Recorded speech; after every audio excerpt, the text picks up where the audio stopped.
Hi అందరికీ నమస్కారం. నేను మీ నిహారిక. సో ఈరోజు నేను మీకు ఒక కొత్త రెసిపీ చూపించబోతున్నాను. అంటే అందరికీ తెలిసిందే, కాకపోతే కొన్ని కొత్తగా పదార్థాలు యాడ్ చేస్తున్నాను. కొన్ని డిఫరెంట్ గా ట్రై చేస్తే ఎలా ఉంటుందో చూద్దామని నేను ఆల్రెడీ చేశాను. చాలా టేస్ట్ ఉంది. సో ఈ రెసిపీ మీరు కూడా మీ ఇంట్లో తయారు చేసుకోండి. అలానే అందరు ఇంట్లోనే ఉన్నారు కదా, stay home stay happy. So మనకి ఇండ్లే శ్రీరామ రక్ష. ఇప్పుడు ఇల్లు దాటి ఎవరు బయటకు వెళ్ళకండి. ఇంట్లో ఉన్న దాంట్లో సర్దుకొని కొన్ని రోజుల వరకు ఈ కరోనాతో ఫైట్ చేద్దాం అండ్ మనం ఖచ్చితంగా విన్ అవుదాం.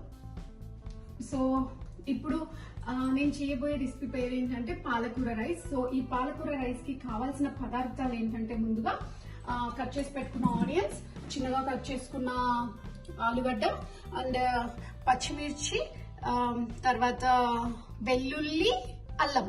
సో వెల్లుల్లి అల్లం పేస్ట్, జింజర్ గార్లిక్ పేస్ట్ మనం నార్మల్ గా మిక్స్ చేసేసుకోవచ్చు. కాకపోతే ఏంటంటే ఇప్పుడు ఎలాగో మనకి ఏం వర్క్ లేదు కాబట్టి ఎప్పటికప్పుడు నేను ఫ్రెష్ గా చేసి పెట్టుకుంటున్నాను. అలానే కరివేపాకు, ధనియాల పొడి, జీలకర్ర, కొన్ని బిర్యానీ మసాలా, అలానే కొంచెం నెయ్యి, పసుపు, ఉప్పు. చూసారు కదా, చాలా ఫ్రెష్ గా ఉంది పాలకూర. సో నేను 2 గ్లాసులు బియ్యం తీసుకున్నాను. 2 గ్లాసుల బియ్యానికి 6 కట్టలు పాలకూర. మీ సైజుని బట్టి ఎలా తింటారో దాన్ని బట్టి తీసుకోండి. అలానే జీడిపప్పు. మనం ముందుగా స్టవ్ ఆన్ చేసుకున్నాము. ఏంటంటే మామూలుగా పాలకూర పిల్లలు రెడీగా తినాలంటే చాలా కష్టంగా తింటుంటారు, కానీ పాలకూర చాలా హెల్దీ. సో ఖచ్చితంగా మనం పాలకూర ఇవ్వాలంటే ఇలాంటి టైప్ లో పిల్లలకి ఇస్తే ఆ పాలకూర ఎక్కడ వాళ్ళకి టచ్ అవ్వదు. సో ఈజీగా ఎమ్మీగా కూడా ఉంటది, రైస్ తిన్నట్టు ఉంటది. సో పిల్లలు చాలా ఇష్టపడి తినేస్తారు. సో అందుకని నేను ఈ టెక్నిక్ ఫాలో అవుతున్నాను. లేకపోతే మనం పాలకూరని చపాతీలో చేసి పెడితే కూడా పిల్లలు తింటారు. సో అది పాలకూర పన్నీర్ వేస్తే కూడా బాగానే ఉంటది. కాకపోతే స్టిల్ పన్నీర్ తినేస్తారు, పాలకూర పక్కకు పెట్టేస్తారు. ఇలా అయితే ఎస్కేప్ అయ్యే ఛాన్సే ఉండదు. సో డెఫినెట్ గా తింటారు. ఖచ్చితంగా మీరు కూడా ట్రై చేయండి. సో ఇందులో మనం 2 టేబుల్ స్పూన్ నూనె వేసుకున్నాము. అలానే 2 టేబుల్ స్పూన్ నెయ్యి కూడా వేసుకుంటున్నాము. ఏ బిర్యానీలో అయినా సరే నెయ్యి వేసుకుంటే ఆ టేస్టే డిఫరెంట్ గా ఉంటుంది.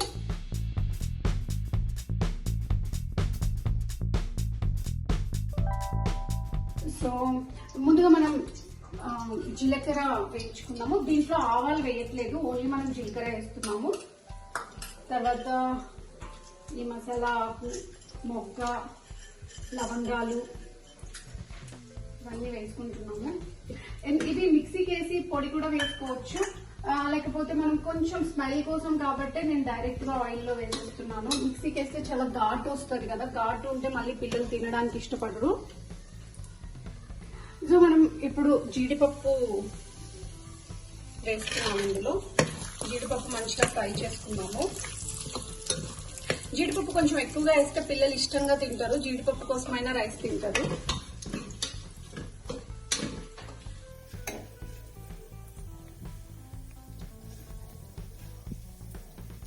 వంట మనం ఎంత కొత్త కొత్త ఇంగ్రీడియంట్స్ యాడ్ చేస్తూ ఉంటే అంత టేస్టీగా ఉంటుంది. డైలీ ఒకటే టైప్ లో కాకుండా వెరైటీగా మనం మరి కొత్తగా ఎక్కడో చూసి నేర్చుకోవాల్సిన అవసరం కూడా ఉండదు. మన ఇంట్లో ఉండేవి మనకు దగ్గరలో అందుబాటులో ఉన్న వాటితో చేయొచ్చు.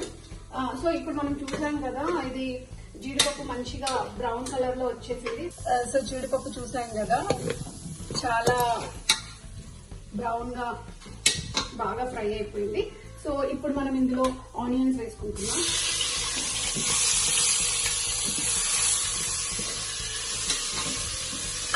స్టవ్ కూడా సిమ్లో పెట్టేస్తున్నాం. సో ఏ వంటలో అయినా కరివేపాకు లేకపోతే ఆ రుచి చెడ్డ ఉంటుంది.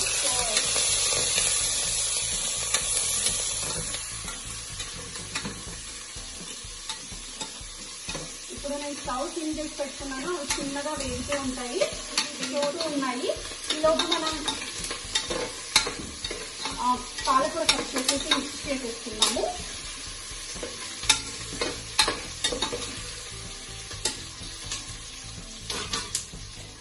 ఫ్రెష్ గా తీసుకున్న పాలకూర ఇది. పాలకూరని ఎక్కువగా కూడా కట్ చేయాల్సిన అవసరం ఉండదు, కొంచెం కట్ చేసుకుంటే సరిపోతుంది. ఎందుకంటే ఎలాగో గ్రైండ్ చేసేస్తున్నాం కాబట్టి.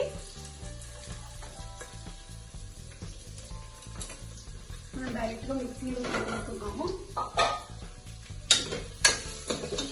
మధ్య మధ్యలో ఆనియన్స్ ని ఇలా కదిలిస్తూ ఉంటే అవి ఎక్కువ మాడకుండా ఉంటాయి.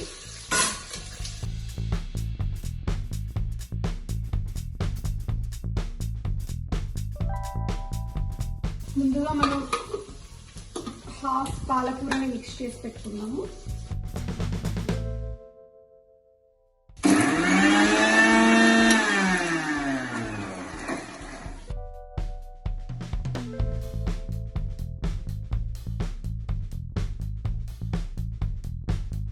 సో కొంచెం వాటర్ వేసి పాలకూర గ్రైండ్ చేసుకుంటే తొందరగా అయిపోతుంది.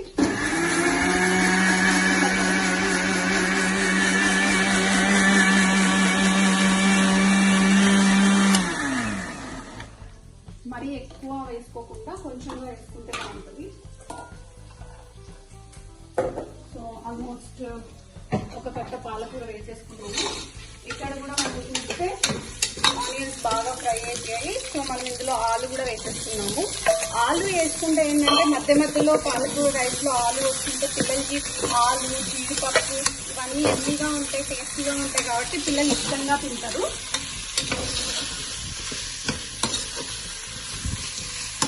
సో ఇవి ఇలా వేగుతూ ఉంటాయి. ఇందులో మనం మిగిలిన పాలకూరని కూడా కట్ చేసి పెట్టుకుందాం. కట్ చేసి మిక్స్ చేసేద్దాం.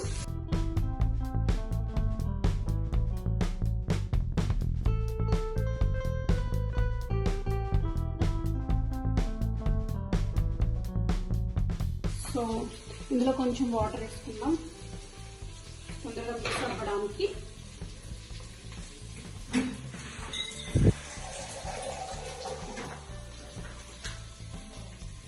మరీ ఎక్కువ వాటర్ తీసుకోకుండా కొంచెంగా వేసుకుందాం.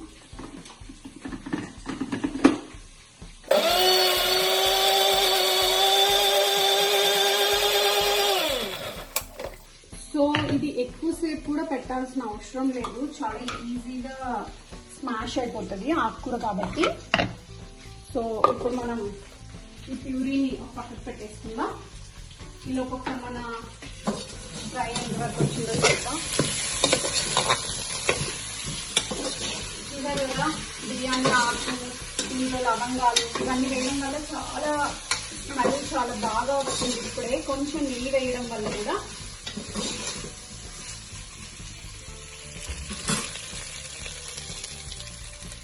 చూసారు కదా, ఆలుగడ్డ చాలా బాగా ఫ్రై అయిపోయింది.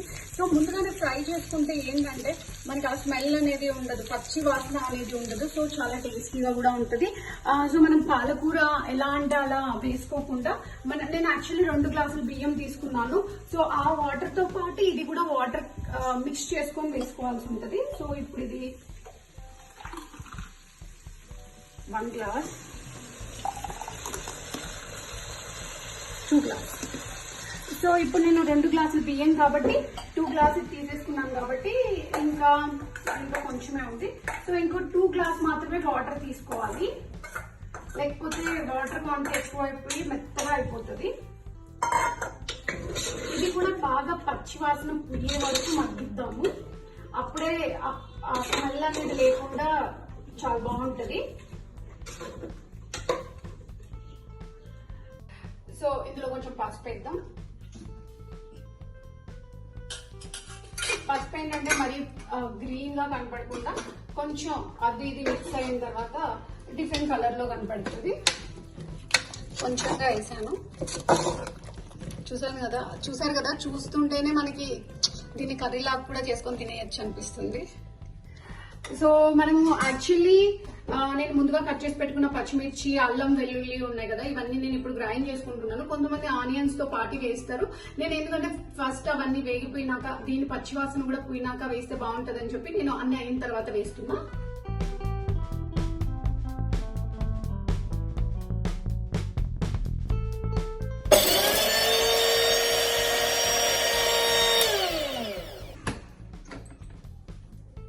సో కొంచెం గ్రైండ్ చేసుకున్నాక ఒకసారి మళ్ళీ మధ్యలో కదిలిస్తే బెటర్. ఎందుకంటే అల్లం అంత తొందరగా కొంచెమే అల్లం ఉంది కదా, మిక్స్ అవ్వాలి.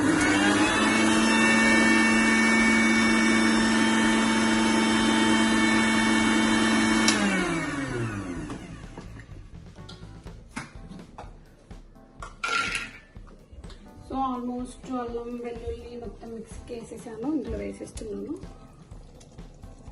సో కారం ఎక్కువగా తినే వాళ్ళు వాళ్ళకి తగ్గట్టుగా కారం తీసుకోవచ్చు.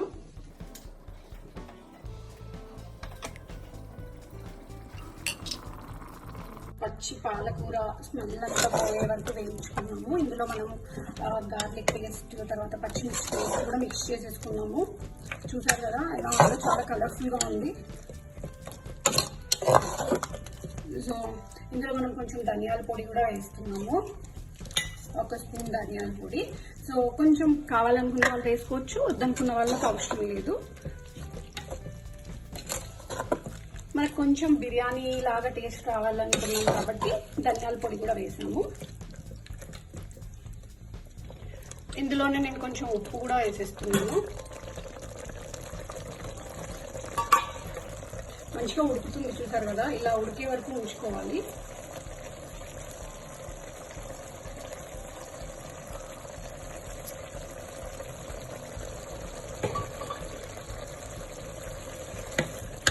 సో కొంచెం ఉప్పు వేసాను, ఎందుకంటే మనం 2 గ్లాసులు బియ్యం తీసుకున్నాం కాబట్టి.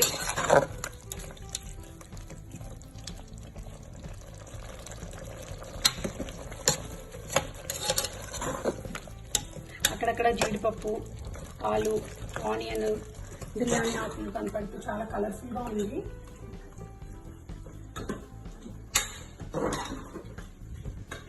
సో మనము పాలకూర తినడం వల్ల మన హెల్త్కి కూడా చాలా మంచిది. ఇందులో కాల్షియం, ఐరన్ కూడా ఎక్కువగా ఉంటుంది. మనకి ప్రోటీన్స్ కూడా ఎక్కువ వస్తాయి దీనివల్ల. కాకపోతే కిడ్నీ పేషెంట్ మాత్రం పాలకూర తినద్దు అని చెప్తూ ఉంటారు. సో మనం పాలకూర టమోటా మిక్స్ చేసి కిడ్నీ పేషెంట్స్ తినకూడదు, అండ్ పాలకూర కూడా తినకూడదు. మామూలుగా హెల్తీగా ఉన్న వాళ్ళు ఎవరైనా దీన్ని తినొచ్చు. దీంట్లో ఉన్నంత ఐరన్, కాల్షియం మనకి దేంట్లోనూ రాదు. సో పాలకూర చాలా తక్కువ రేట్కి కూడా దొరుకుతుంది. సో పాలకూరతో మనం డిఫరెంట్ గా చేసుకుంటే మన హెల్త్ కి కూడా చాలా మంచిది. సో పిల్లలకి కూడా చిన్నప్పటి నుంచే పాలకూర అలవాటు చేయండి, ఎందుకంటే పెద్ద అయిన తర్వాత బోన్స్ ప్రాబ్లమ్స్ కానీ లేకపోతే ఐరన్ డిఫిషియన్సీస్ కానీ ఇలాంటివి ఏవి ఉండకుండా ఉంటుంది.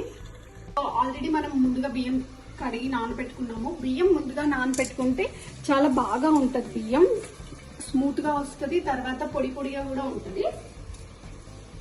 సో బియ్యాన్ని ముందుగా ఈ పాలకూర పేస్ట్ లో మనము వేయించుకుంటే ఆ టేస్ట్ బాగుంటుంది, ఒకటేసారి water వేసేయకుండా.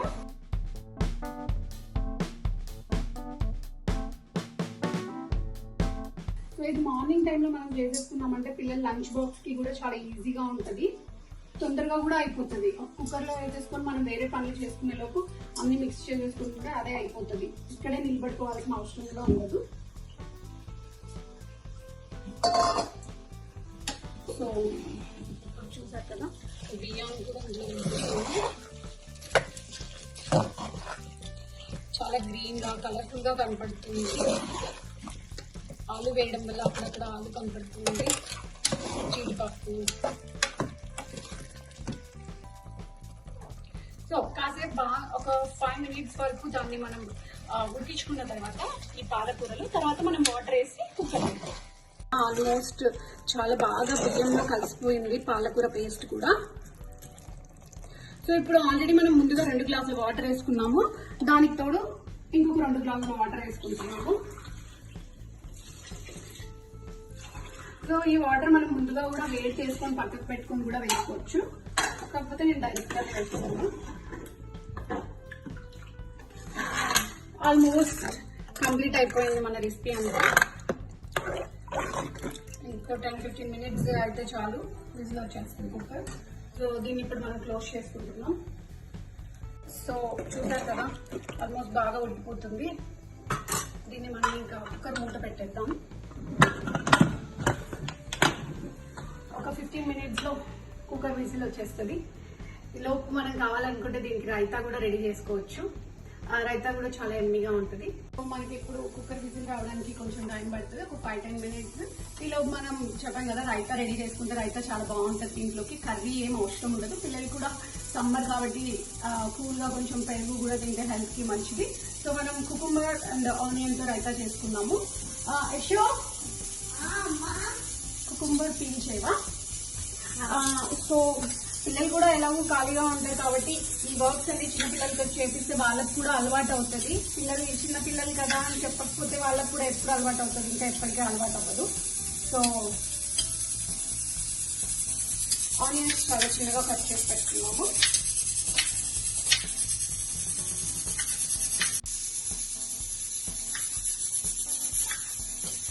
Whistle smell వస్తుంటేనే masala smell చాలా బాగా వస్తుంది. కానీ మనం ఏం మసాలా వేయలేదు, అల్లం వెల్లుల్లి వేస్తేనే చాలు, మనకి ఆ స్మెల్ చాలా బాగుంటుంది. అల్లం వెల్లుల్లి హెల్త్ కూడా చాలా మంచిది.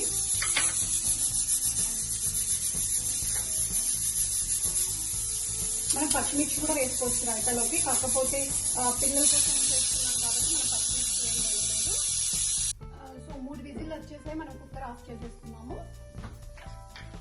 సో ఇది కుక్కర్ ఆఫ్ చేసిన తర్వాత కూడా 15 నిమిషాలు పడుతుంది విజిల్ పోవడానికి. సో అప్పటి వరకు ఉంచేద్దాము. ఇలా మనం కీరా కట్ చేసుకుంటున్నాము. కీరా కూడా సన్నగా కట్ చేసి పెట్టేస్తున్నాము. సమ్మర్ లో కీరా తింటే పిల్లలకి చాలా మంచిది, అందరికీ చాలా మంచిది, పిల్లలకి ఒకటే కాదు. సో మనం ఎక్కువ పిల్లల గురించి ఆలోచిస్తాం కాబట్టి నేను పిల్లలకి చాలా మంచిది అని చెప్పాను. సో ఇప్పుడు మనం ఇందులో పెరుగు వేసేసుకుంటే రైతా కూడా రెడీ అయిపోతుంది. Thank you అశో.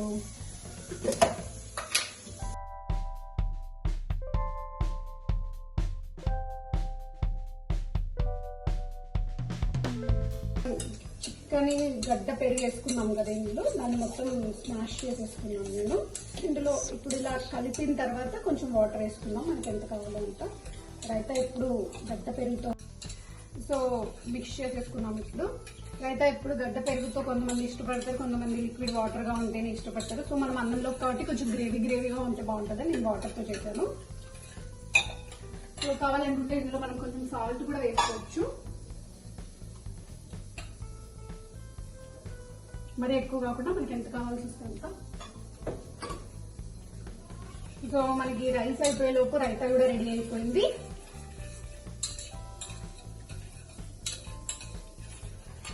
సో పాలకూర చాలా ప్రోటీన్ ఫుడ్ అండ్ అలానే కీరా పెరుగు కూడా హెల్త్ కి చాలా మంచిది. రెండు మిక్స్ చేసుకొని తింటే మనం చాలా హెల్దీగా ఉంటాం. దట్టు మనం ఇప్పుడు ఈ క్వారంటైన్ టైంలో బయటకి ఎక్కడికి వెళ్ళట్లేదు, ఇంట్లోనే ఉంటున్నాం. సో ఇంట్లోనే ఉంటున్నాం కదా అని ఏ పడితే తినేస్తే మన హెల్త్ కూడా పాడైపోతుంది. సో మళ్ళీ మనం 15 డే ఈ క్వారంటైన్ టైం అయిపోగానే బయటకు రాగానే మళ్ళీ మన వర్క్స్ అన్ని మనకు ఉంటాయి. సో మనము ఇంట్లో ఉంటున్నాం కదా అని నెగ్లెక్ట్ చేయకుండా మన హెల్త్ జాగ్రత్తగా చూసుకుంటూ సేఫ్ గా హెల్దీ ఫుడ్ తినుకుంటూ డైట్ మెయింటైన్ చేస్తే చాలా మంచిది. అలానే ప్రతిరోజు మర్చిపోకుండా వీలైతే ఖచ్చితంగా 12 సూర్య నమస్కారాలు చేయండి, మెడిటేషన్ చేయండి. సో మనకి ఈ పానిక్ సిచ్యువేషన్ నుంచి మనకి టెన్షన్ పడకుండా, దీని గురించి ఎక్కువగా ఆలోచించకుండా మన మైండ్ ని స్ట్రాంగ్ చేస్తుంది. సో మనం మామూలుగా ఇంట్లోనే ఉంటున్నాం కదా అని చెప్పి పిల్లల బాధ భరించలేక ఫోన్లు టీవీలు ఇచ్చేసి అలవాటు చేసేస్తూ ఉన్నాము. సో ప్లీజ్ ఈ టైంలో వాళ్ళకి చాలా ప్రీషియస్ టైం, ఇట్లాంటి టైం మళ్ళీ మనకు దొరకదు. సో వీలైనంతసేపు ఎక్కువగా మీరు మీ ఫ్యామిలీతో స్పెండ్ చేయడానికి, పిల్లలతో స్పెండ్ చేయడానికి ట్రై చేయండి. అలానే పిల్లలతో అందరూ బాధపడుతూ ఉంటారు. పిల్లలు ఫోన్స్ ఇవ్వకపోతే వాళ్ళు చెప్పిన మాట వినరు, అన్నం తినరు, నీళ్ళు తాగరు, స్నానానికి వెళ్ళరు. సో ఎవ్రీ ఇంట్లో ఈ సిచ్యువేషన్ జరుగుతుంది. సో ఫస్ట్ నుంచి కూడా మనం కూడా కొంచెం పెద్దవాళ్ళు కూడా మొబైల్ టచ్ చేయకుండా కొంచెం సేపు పిల్లలు రెడీ అయ్యేంత వరకు, పిల్లలు తినే వరకు ఉంటే పిల్లలకు కూడా అదే అలవాటు అవుతుంది. అలానే ఈ టైంలో కొంచెం వెజిటబుల్స్ కట్ చేపియండి, ఇంట్లో ఇల్లు ఉడిపియండి, ఇల్లు తుడిపియండి, వాళ్ళ బట్టలు వాళ్ళనే ఉతుక్కోమని చెప్పండి. వాళ్ళకు కూడా తెలుస్తుంది కష్టం అంటే ఏంటో అని చెప్పి. సో చిన్న చిన్న పనులు చేయండి. పోనీ వాళ్ళు మిస్టేక్సే చేస్తున్నారు అనుకుందాం, వదిలేయండి, మళ్ళీ మనం చేసుకుందాం, దానివల్ల పోయేదేం లేదు కదా. వాళ్ళకు కూడా అలవాటు అవుతుంది, ఓకే మనం రాంగ్ చేయడం వల్ల మళ్ళీ అమ్మ వాళ్ళు హెల్ప్ చేశారు, సో రేపు మళ్ళీ ఈ మిస్టేక్ రిపీట్ చేయొద్దు అన్నది వాళ్ళకి అర్థమవుతుంది. సో ఇంట్లో ఉన్నప్పుడు పిల్లల్ని చాలా ఎంగేజ్ చేయొచ్చు మనం. అలాంటి వీడియోస్ తో నేను మళ్ళీ మీ ముందుకు వస్తాను, ఎలా ఎంగేజ్ చేస్తున్నాం అని చెప్పి. మా పిల్లలు అయితే క్రాఫ్ట్స్ చేస్తున్నారు, ఆర్ట్స్ నేర్చుతున్నారు, అలానే పెయింటింగ్ చేస్తున్నారు, కుకింగ్ లో కూడా నాకు హెల్ప్ చేస్తున్నారు, చిన్న చిన్న కుకింగ్స్ కూడా నేర్చుకుంటున్నారు. ఎందుకంటే ఇన్ కేస్ మనం లేనప్పుడు చాలా ఆకలి అవుతుంది అనుకున్నప్పుడు కూడా చిన్న చిన్న రెసిపీస్ పిల్లలకి నేర్చుకుని ఉంటే వాళ్ళు ఈజీగా చేసుకోవచ్చు. సో నేను మీకు ప్రతి వీడియోలో కూడా చిన్న చిన్న టిప్స్ తో పాటు కుకింగ్ కూడా చూపిస్తాను. నాట్ ఓన్లీ కుకింగ్, మీకు తెలుసు కదా ఇది నా పర్సనల్ యూట్యూబ్. సో నాకు సంబంధించిన ప్రతి డీటెయిల్స్, మీకు అవసరమేది ఏమున్నా సరే ఖచ్చితంగా పోస్ట్ చేస్తాను. మీరు నాకు ఇంకా సజెషన్స్ ఇవ్వాలనుకున్నా, ఏమన్నా కామెంట్ చేయాలనుకున్నా, ఈ రెసిపీ ఎలా ఉందో టేస్ట్ చేసి కామెంట్ చేయండి, లైక్ చేయండి. సబ్స్క్రైబ్ చేసుకోండి మరిన్ని వీడియోస్ కోసం. సో చూసారు కదా విజిల్ ఆల్మోస్ట్ మొత్తం అయిపోయింది. ఒక్కొక్కటి తీద్దాం. వావ్, కొంచెం గ్రేవీ పైకి వచ్చేసి పాలకూర అలానే కొంచెం ఆయిల్ పైకి తేలిపోయింది. చూస్తుంటేనే చాలా కలర్ఫుల్ గా ఉంది. సో దీన్ని ఒకసారి మొత్తం మిక్స్ చేసుకుందాం. మనం ఇలా పొడి పొడిగా కనపడుతుంది చూసారు కదా. అక్కడక్కడ జీడిపప్పులు, పల్లీలు కూడా వేసుకోవచ్చు. పల్లీలు కూడా హెల్త్ కి చాలా మంచిది. మేము ఒకసారి పల్లీలు వేస్తుంటాను, ఒకసారి జీడిపప్పు వేస్తుంటాను, ఎందుకంటే పిల్లలకి కూడా బోర్ అనిపించదు. సో చాలా పొడి పొడిగా చాలా కలర్ఫుల్ గా వచ్చేసింది. సో మనకి ఇది ఎలా ఉందో చూద్దాం ఇప్పుడు. చూసారు కదా ఆలు కూడా చాలా మెత్తగా స్మాష్ అయిపోయింది. సారీ, చూడడానికి మాత్రం గడ్డలానే కనపడుతుంది. చాలా డెలిషియస్ గా చాలా కలర్ఫుల్ గా కనపడుతుంది. అలానే టేస్ట్ కూడా చాలా బాగుంటది. యశో, ఇది ఎలా ఉందో టేస్ట్ చూసి చెప్పు. నీకు నచ్చితే మళ్ళీ మళ్ళీ చేయొచ్చు. ఆల్రెడీ నువ్వు పాలకూర వేసి చాలా సార్లు తిన్నావు కదా. పాలకూర వల్ల చాలా కాల్షియం వస్తుంది, ఐరన్ వస్తుంది. సో ఎవ్రీ వీక్ తప్పకుండా మనం పాలకూరతో ఏదో ఒక రెసిపీ చేసుకోవాలి. తెలుసు కదా నీకు. ఇది ఎలా ఉందో టేస్ట్ చేసి చెప్పు.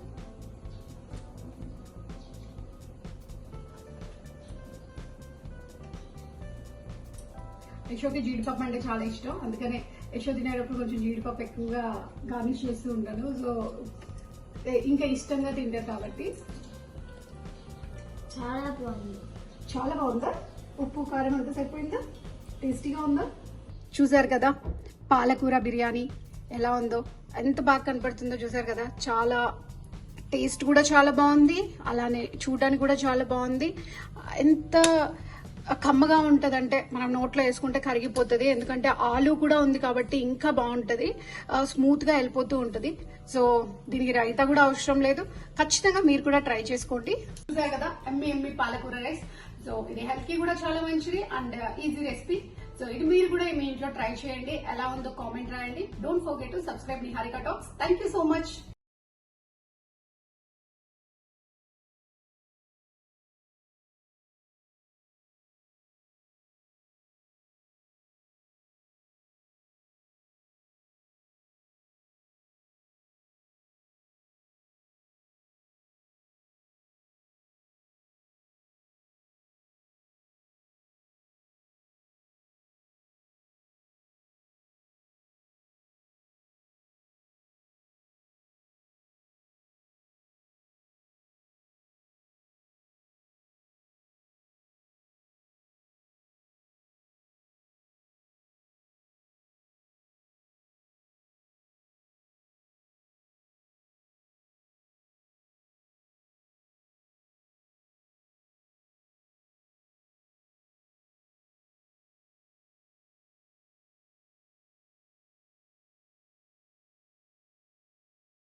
చూసారు కదా ఆలుగడ్డ చాలా బాగా ఫ్రై అయిపోయింది. సో ముందుగానే ఫ్రై చేసుకుంటే ఏంటంటే మనకి ఆ స్మెల్ అనేది ఉండదు, పచ్చి వాసన అనేది ఉండదు. సో చాలా టేస్టీగా కూడా ఉంటుంది. సో మనం పాలకూర ఎలా అంటే అలా వేసుకోకుండా నేను యాక్చువల్లీ 2 గ్లాసులు బియ్యం తీసుకున్నాను. సో ఆ వాటర్ తో పాటు ఇది కూడా వాటర్ మిక్స్ చేసుకొని వేసుకోవాల్సి ఉంటుంది. సో ఇప్పుడు ఇది 1 గ్లాస్, 2 గ్లాస్. సో ఇప్పుడు నేను 2 గ్లాసులు బియ్యం కాబట్టి 2 గ్లాసులు తీసేసుకున్నాను కాబట్టి ఇంకా కొంచెమే ఉంది. సో ఇంకో 2 గ్లాస్ మాత్రమే వాటర్ తీసుకోవాలి, లేకపోతే వాటర్ క్వాంటిటీ ఎక్కువ అయిపోయి మెత్తగా అయిపోతుంది.